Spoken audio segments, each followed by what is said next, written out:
Let's talk. What's going on? It's your main man, Alston Talk. I got something I need to share with you all. I'm a little, as my cousin would say, I'm a little souped up right now. I went over to Albany Technical College and talked to some future leaders, and it reminded me of some situations that took place January of 2019. It reminded me of some things that people were saying that took place January 19. That's when I went to the emergency room and found out that my leg was infected and it has swole up immediately.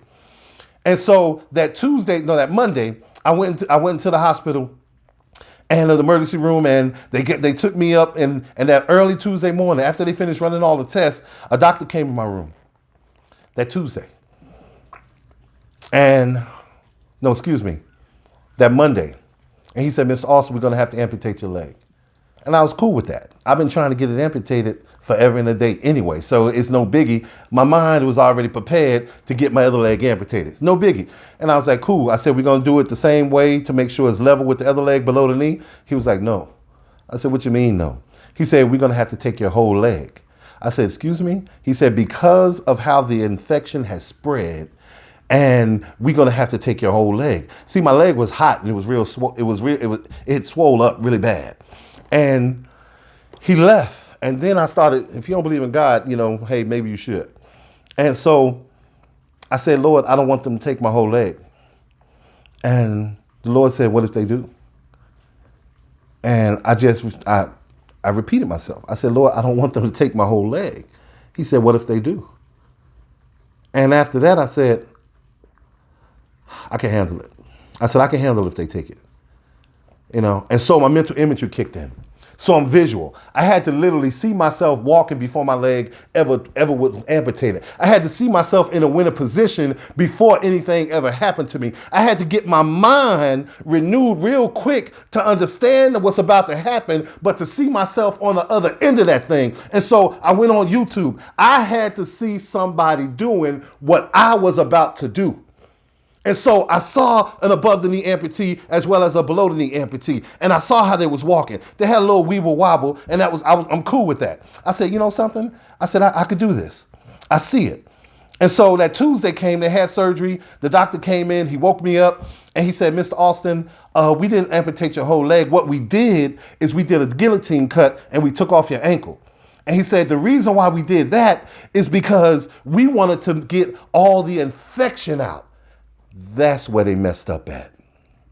That's where they messed up at. They messed around and gave your boy a second chance. They should have took the whole leg when they said they was going to take the whole leg. He told me that we cut off your ankle so we can get the infection out of it. I said, now that's when the power to speak over myself came into play. That's when my faith kicked in. I said, they messed up. They should have took my leg when they said they was going to take my leg, all of it. I said, now when they gave me the opportunity to understand that I was dealing with an infection, I love names. I love finding out what things are so I could pinpoint prayer in that direction. I said, by the time they come back, by the time they take off all these bandages, I said, they're going to see something that they didn't expect to see. Remind you, my leg was swollen fat and it was hot to the touch.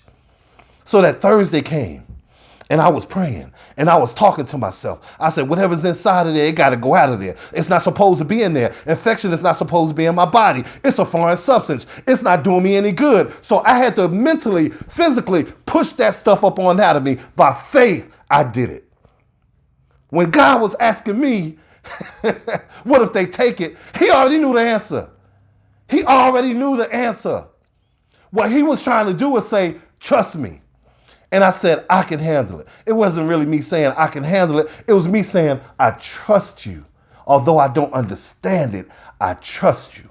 I just heard God doesn't have to make sense to any of us. We have to trust him even though we don't see him. And so they took it. And he came that Thursday. And I was sitting back and I was watching him. I was watching the doctor as he took those bandages off. And I was watching him. And he looked at the leg. And when he saw my leg, he jumped back. I said, I got him. I said it. And I was still watching him. I was like, whoa. I said, what's up, doc? I was being sarcastic. I said, what's up, doc? He said, your leg is look like it's back to normal.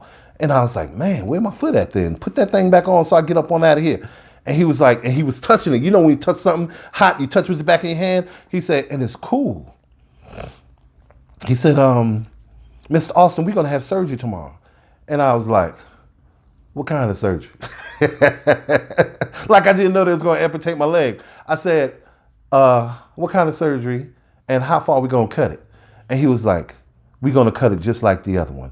You can't tell me you don't have the power to speak a thing over yourself and it happens. You can't tell me, I seen it with my own eyes, that God can do anything you put your mind to if you try him. If you don't believe in God, it's not my fault. Don't bring it to me.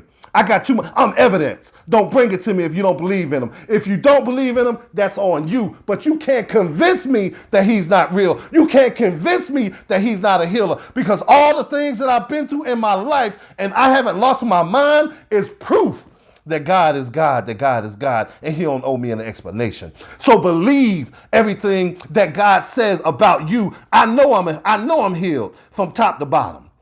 I know I'm healed. And when I was talking to those young leaders today, I told them when I was in school that they asked me what type of animal I wanted to be. I had to be maybe in the 8th grade, 9th grade, maybe 6th or 7th. I have no clue. And I said, animal doesn't necessarily have to be an animal. They said, what would you want to be? I said, I wanted to be a chameleon. And the teacher asked me why. I said, because the chameleon has the ability to adapt to any environment without losing its integrity. And man, do you believe that thing is true today? That's why I never understood peer pressure, negative peer pressure.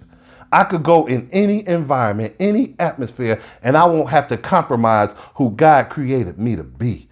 Don't compromise who God created you to be. Believe those things that he says about you. Understand that healing is your portion. Healing is your birthright. Whether it's mental, physical, or whatever it is, you have to believe that thing.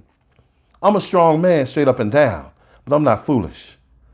I know I couldn't do this by myself. So I don't even have a topic for this message. Just understand and believe who God is in your life.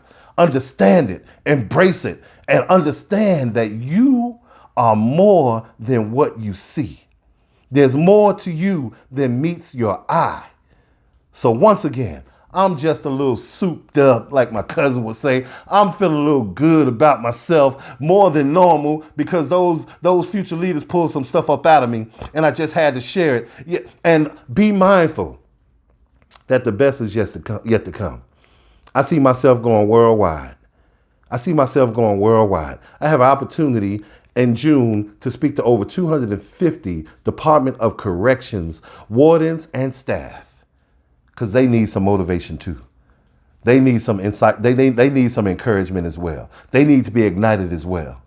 And when I get in there, if they got socks on, I'm going to blow those off. Let's talk.